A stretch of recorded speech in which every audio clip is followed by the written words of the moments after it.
పవన్ కళ్యాణ్ గారు ఎన్నో సందర్భాల్లో తమ నియోజకవర్గంలో ఉన్న ప్రజలకు కానీ, రాష్ట్ర వ్యాప్తంగా ఉన్న ప్రజలకు కానీ, గిరిజన ప్రజలకు కానీ అభివృద్ధి పరంగా అంటే ముఖ్యంగా ప్రభుత్వం తరపు నుంచి వచ్చే నిధులు ఏవైతే ఉంటాయో వాటి ద్వారాగా అభివృద్ధి చేయడం జరుగుతుంది.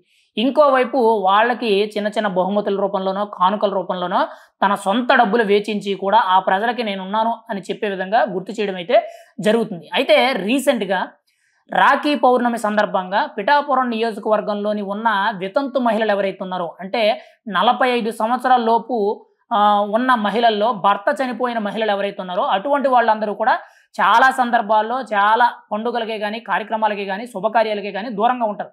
అంటే ఒక రకంగా వాళ్ళని కొంత చెడుగా చూడడం జరుగుద్ది. కానీ పవన్ కళ్యాణ్ గారు రాఖీ పండుగ సందర్భంగా మీ అన్నయ్య పవన్ కళ్యాణ్ పంపించారు అనే పేరుతో ముఖ్యంగా పిఠాపురం నియోజకవర్గంలో 1500 మందికి పైగా తన పవన్ కళ్యాణ్ గారు తన సొంత డబ్బులతో ఒక్కొక్కరికి కూడా ఒక చీరనైతే పంపించడం జరిగింది.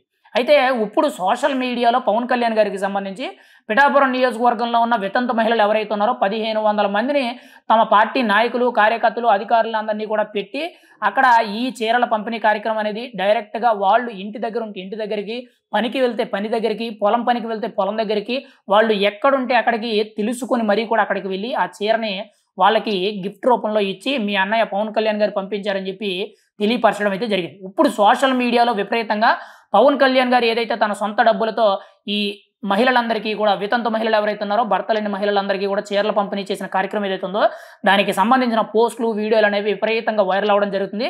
ఖచ్చితంగా మమ్మల్ని గుర్తించినందుకు మా అన్నయ్య గారికి ధన్యవాదాలు, రాఖీ పండుగ శుభాకాంక్షలు అనే విధంగా ఆ చీర తీసుకున్న ప్రతి మహిళలు కూడా ఆనందం వ్యక్తం చేయడం జరుగుతుంది. ఇందులో ఆ క్యాస్ట్ అని, ఈ క్యాస్ట్ అని, పెద్దవాళ్ళని, చిన్నవాళ్ళనేవి లేకుండా 45 సంవత్సరాల లోపున్న ప్రతి మహిళకి కూడా పెళ్ళైన ప్రతి మహిళకి కూడా భర్త కోల్పోయిన మహిళలు ఎవరైతే ఉన్నారో వాళ్ళకి ఈ చీరల పంపిణీ కార్యక్రమం అయితే చేయడం జరిగింది.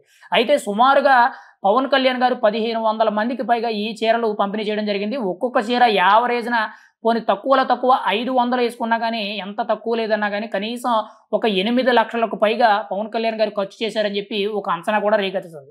ఏదేమైనా సరే పవన్ కళ్యాణ్ గారు తమ పార్టీ కార్యకర్తల్ని, నాయకులందరినీ కూడా ఉద్దేశించి వాళ్ళని మెయిన్‌గా పెట్టుకొని ఒక వారధిలాగా పెట్టుకొని ప్రజలకు ఈ విధంగా సేవ చేయడం జరుగుతుంది. ఇది ఒక్కసారే కాకుండా గత ఏడాది ఆల్రెడీ పిఠాపురం నియోజకవర్గంలో ఉన్న మహిళలు ఎవరైతే ఉంటారో, హిందూ మహిళలు ఎవరైతే ఉన్నారో వాళ్ళందరూ కూడా వరలక్ష్మి రథం సందర్భంగా పిఠాపురం నియోజకవర్గంలో ఉన్న పాదగయ పుణ్యక్షేత్రం దగ్గర కుక్కుటేశ్వర స్వామి టెంపుల్ ఏదైతే ఉందో ఆ టెంపుల్‌లో జరిగిన వరలక్ష్మి రథానికి సంబంధించిన 12,000 మందికి పైగా మహిళలు ఆ పూజా కార్యక్రమంలో పాల్గొనడంతో వాళ్ళందరికీ కూడా పూజా సామాగ్రి అండ్ మెయిన్‌గా చీర, తాంబూలం, పసుపు కుంకుమలన్నీ కూడా పవన్ కళ్యాణ్ గారు తన సొంత ఖర్చులతో గత ఏడాది అయితే ప్రొవైడ్ చేయడం అయితే జరిగింది. ఈ ఏడాది అయితే పిఠాపురం నియోజకవర్గంలోని రాఖీ పండుగ సందర్భంగా 1500 మందికి పైగా వితంతు మహిళలు ఎవరైతే ఉన్నారో వీళ్ళందరికీ కూడా పవన్ కళ్యాణ్ గారు తన సొంత కష్టార్జితంతో చీరలు పంపిణీ చేయడం అయితే జరిగింది. అయితే ఏదేమైనా సరే పిఠాపురం నియోజకవర్గంలో పవన్ కళ్యాణ్ గారు గెలిపించినందుకు ప్రతి ఒక్కటి కూడా అభివృద్ధి చేసుకుంటూ రావడం జరుగుతుంది.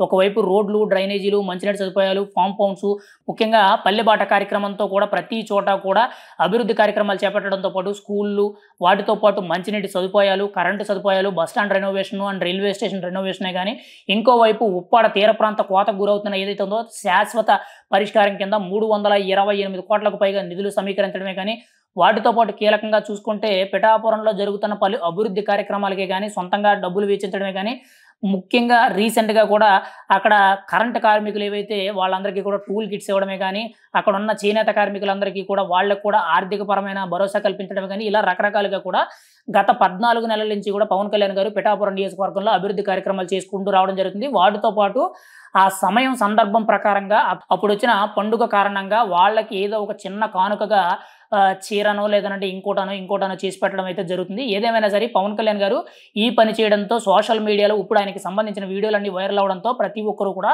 ఆనందం వ్యక్తం చేయడం జరుగుతుంది. నేను నమ్ముకున్న నాయకుడు అవినీతికి తావులేని నాయకుడు అని చెప్పి ప్రతి ఒక్కరు కూడా హర్షించడం అయితే జరుగుతుంది. ఏదేమైనా సరే పవన్ కళ్యాణ్ గారిని అయితే ప్రతి ఒక్కరు కూడా అభినందించడం అయితే జరుగుతుంది.